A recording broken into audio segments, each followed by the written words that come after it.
ناظرین، آج کل ایک نیو ڈرگ کے بارے میں بہت زیادہ بات ہو رہی ہے جو ویٹ لاس کے لیے بھی ہے اور ٹائپ 2 ڈائبٹیز کے لیے بھی ہے، یعنی ایسے ذیابیطس کے مریض جن کا وزن بہت زیادہ ہے اور وہ وزن کم کرنا چاہتے ہیں اور اپنی بلڈ شوگر کو بھی مینیج کرنا چاہتے ہیں، یعنی 2 in 1 کرنا چاہتے ہیں۔ وہ چاہتے ہیں کہ اب ایک ہی ایسی دوائی ہو جو ہفتے میں ایک دفعہ لگے اور اس کے ساتھ وزن کم ہو، بھوک کم ہو اور پھر شوگر لیول بھی مینٹین رہے۔ تو ان کے لیے جو ایک ڈرگ آئی ہے جس کے بارے میں کل بات ہو رہی ہے، اس کو ہم ٹریزیپیٹائڈ بھی کہتے ہیں، اور یہ اب ورلڈ لیول پہ اویلیبل ہو گئی ہے اور سونر لیٹر انشاءاللہ پاکستان میں بھی اویلیبل ہوگی۔ یہ دوائی ہے کیا ٹریزیپیٹائڈ اور اس کا بیک گراؤنڈ کیا ہے؟ بہت عرصہ پہلے جو پاکستان میں نئی ڈرگز آئی تھیں ان میں ایک ڈرگز بڑی مقبول تھی، ان کو کہتے ہیں GLP-1 مائمیٹکس یا GLP-1 اینالوگس۔ یہ GLP-1 کیمیکل کیا ہے اور اس کا کیا رول ہوتا ہے باڈی میں، تھوڑا سا میں اس کو ایکسپلین کر دیتا ہوں۔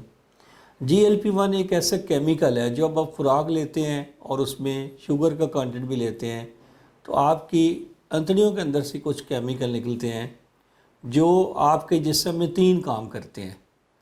ایک، آپ کے کھانے میں جو کھانا کھا چکے ہوتے ہیں، معدے میں ہضم ہونے میں جو ٹائم لگتا ہے اس ٹائم کو تھوڑا بڑھا دیتے ہیں، اور معدہ خالی ہونے تک کا ٹائم وہ بجائے اس کے کہ وہ 3 گھنٹے ہو وہ اس سے زیادہ ہو جاتا ہے۔ ایز اے ریزلٹ وہ جو 3 گھنٹے بعد یا 6 گھنٹے بعد بھوک کی فیلنگ ہوتی ہے وہ فیلنگ ختم ہو جاتی ہے اور وہ پرولانگ ٹائم تک آپ کو بھوک صحیح نہیں لگتی، زیادہ نہیں لگتی۔ ایز اے ریزلٹ مریض کھانا پینا اپنا قابو میں رکھ سکتا ہے۔ ایک ان کا کام یہ ہو گیا۔ دوسرا ان کا کام یہ ہوتا ہے کہ یہ ایسے کیمیکلز جو شوگر لیول کو بڑھاتے ہیں، جن میں گلوکاگون بہت اہم ہے، اس کے لیول کو یہ کم کرتے ہیں۔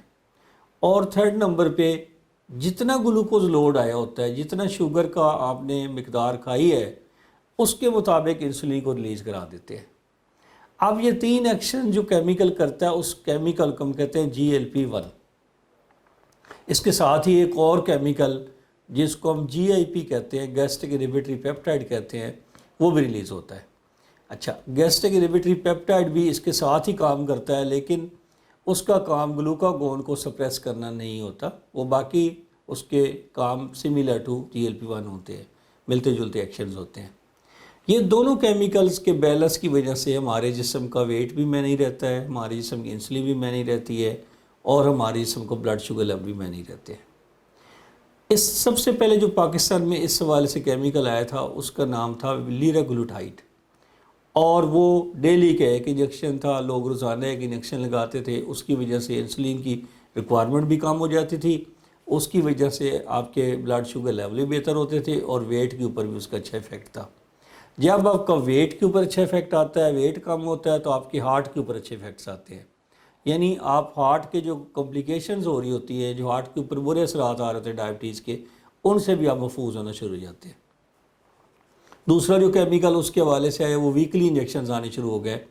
ان ویکلی انجیکشنز میں پاکستان میں للی کمپنی نے ٹرولسٹی اور ڈیولاگلوٹائڈ کے نام سے لانچ کیا، اور اس کے بعد ایک اور انجیکشن آ گیا وہ زمپک کے نام سے، اس کو ہم سیماگلوٹائڈ کہتے ہیں۔ یہ سارے کے سارے ایسے ہیں جو GLP-1 کنٹیننگ ہے اور جو ویٹ لاس میں بھی ہیلپ کرتے ہیں۔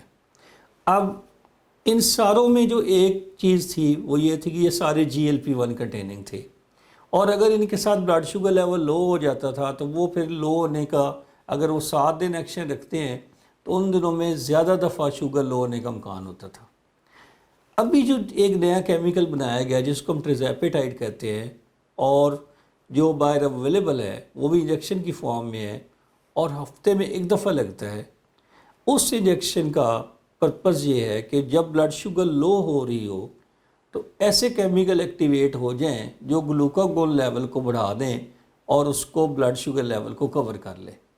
سو ایک طرح سے جو ہائپوگلائسیمیا کا رسک تھا باقی انجیکشن جو پہلے انجیکشن اویلیبل تھے ان کے ساتھ جو لو شوگر کے اٹیک کا رسک تھا وہ اس انجیکشن میں وہ مینیمائز ہو گیا، اور جب بلڈ شوگر لو ہوگی اس وقت اندر ایسا ایکٹیویٹ ہو جائے گا سسٹم جسم میں کہ بلڈ شوگر لیول کو کور کرنے میں ہیلپ کرے گا اور گلوکاگون لیول بڑھنے شروع ہو جائیں گے جو الٹیمیٹلی بلڈ شوگر کو نارمل پہ لے آئیں گے۔ سو اس خوبی کی وجہ سے ہم اس کو ڈیول GLP-1 کہتے ہیں، یعنی اس میں ایک کیمیکل جو بلڈ شوگر لیول کو لو کرتا ہے اور دوسرا ایسے کیمیکل جب بلڈ شوگر لو ہوئی ہو تو اس کو پھر نارمل کرنے میں ہیلپ کرتا ہے. اور آن دی ادر ہینڈ جو اس کا جو کھانے کے اوپر اثر ہے کہ آپ کے معدے کو ذرا سلو کرے گا، اس کو جو آپ کی بھوک ہے اس کو کم کرے گا، تو ایز اے ریزلٹ پیشنٹ اپنا ویٹ لوز کرے گا. اور تھرڈ گڈ ایکشن جو ہے انسولین ریلیز کے اوپر ہے، ایز اے ریزلٹ آپ کے بلڈ شوگر لیولز کم ہوئیں گے. آج کل جو امریکن ڈائبیٹک ایسوسیشن ہے وہ یہ ریکمینڈ کرتے ہیں کہ ایسے پیشنٹس جو ہارٹ ڈیزیز کے پیشنٹ ہوں، جن کو اسکیمک ہارٹ ڈیزیز ہو، وہ اپنے ویٹ کو مینیج کریں اور اپنی بلڈ شوگر کو بھی مینیج کریں. تو ایسے پیشنٹس میں انیشلی میٹفارمن کے بعد ریکمینڈ کیا جاتا ہے کہ ہم ان کو GLP-1 اینالوگز دیں. یا ویٹ کم ہوگا، آپ کے پینکریاس کے اوپر لوڈ کم ہوگا، آپ کی انسولین ریزسٹنس کم ہوگی. جب یہ دو ایکشن ہوئیں گے تو الٹیمیٹلی آپ کی بلڈ شوگر کنٹرول ہے اور الٹیمیٹلی آپ ڈائبٹیز ریورسل پہ چلے جائیں گے. یہاں میں کچھ لوگوں کی جو مس ہے اس کے بارے میں، انجیکشن کے بارے میں، وہ کلیئر کر دوں. اکثر پیشنٹس اب آنا شروع ہو گئے، وہ کہتے ہیں ڈاکٹر صاحب مینوں وہ ہفتے وائز ایک دفعہ والا انجیکشن لا دو. تو یہ ہر قسم کے مریضوں کے لیے فائدہ مند نہیں ہے. یہ ان مریضوں کی ہم بات کر رہے ہیں جو ٹائپ 2 ڈائبیٹکس ہے. 1 ایسے مریض جو اوبیز ہیں، اوور ویٹ ہیں، BMI ان کو 27 سے اوپر ہے، اور اس کے ساتھ کوئی ایسی ہارٹ ریلیٹڈ اس کی ویٹ ریلیٹڈ کنڈیشن ہے جس کو ٹریٹ کرنا ضروری ہے. مثلا پولیسسٹک اووریز ہے، مثلا لوگوں کو سلیپ اپنیا ہو جاتا ہے، لوگ رات کو بہت زیادہ خراٹے لیتے ہیں اور صبح اٹھتے تو فریش نہیں ہوتے، اور رات کو ان کی سانس رک جاتی ہے تھوڑی دیر کے لیے. اس بیماری کو بھی کبھی ویٹ کے ساتھ تعلق ہوتا ہے، اس کو ہم سلیپ اپنیا کہتے ہیں. ایسے مریض جن کا BMI 27 سے زیادہ پلس ان کو سلیپ اپنیا ہے، یا پولیسسٹک اووریز ہیں، یا کوئی ہارٹ کی کنڈیشن ہے، یا ٹائپ 2 ڈائبٹیز ہے، ایسے مریض اس کے کینڈیڈیٹس ہیں. اس میں وہ مریض شامل نہیں ہیں جو آلریڈی انسولین پہ چلے گئے ہوئے ہیں اور پھر انسولین کی ہائی ڈوزیں لیتے ہیں. اور وہ اس طرح سے نہیں ہو سکتا کہ ہم ان کو انسولین کے آلٹرنیٹ کے طور پہ انجیکشن لکھنا شروع کر دیں. ہاں، اگر ہم ان کو انسولین کے ساتھ یہ دیں گے تو ان کی انسولین کی ریکوائرمنٹ ضرور کم ہوگی جب ان کا ویٹ کم ہوگا. لیکن اس کے ساتھ یہ بھی ضرور یاد رکھنا ضروری ہے کہ وہ بچے جو ٹائپ 1 ڈائبیٹکس ہیں، جو انسولین ڈیپینڈنٹ ہے، اس میں اس کا رول نہیں ہے. ان کی انسولین ریپلیسمنٹ کے طور پہ اس کو نہیں دیا جا سکتا، کیونکہ یہ انسولین نہیں ہے، یہ بیسیکلی نان انسولین بیس انجیکٹیبل ہے جو انسولین کے الٹرنیٹ کے طور پہ باڈی میں شوگر لیول کو کنٹرول کرنے میں ہیلپ کرتا ہے. اس میں بہت سارے ایسے بھی مریضوں کے ذہن میں سوال ہوگا کہ ڈاکٹر صاحب اگر ہم ڈائبیٹک نہیں ہیں تو کیا ہم یہ انجیکشن لے سکتے ہیں؟ یس، اگر آپ کا BMI 27 سے زیادہ ہے، آپ کا BMI 27 سے زیادہ پلس آپ کو کوئی ویٹ ریلیٹڈ کمپلیکیشن ہے، بیماری ہے، تو آپ لے سکتے ہیں اپنے فزیشین کے ایڈوائس کے ساتھ. اور اگر آپ کا BMI 30 سے زیادہ ہے لیکن آپ کو ابھی کوئی ساتھ کمپلیکیشن ڈیولپ نہیں ہوئی، پھر بھی آپ اس کو ڈائٹ اور واک کے بعد اس کو استعمال کر سکتے ہیں.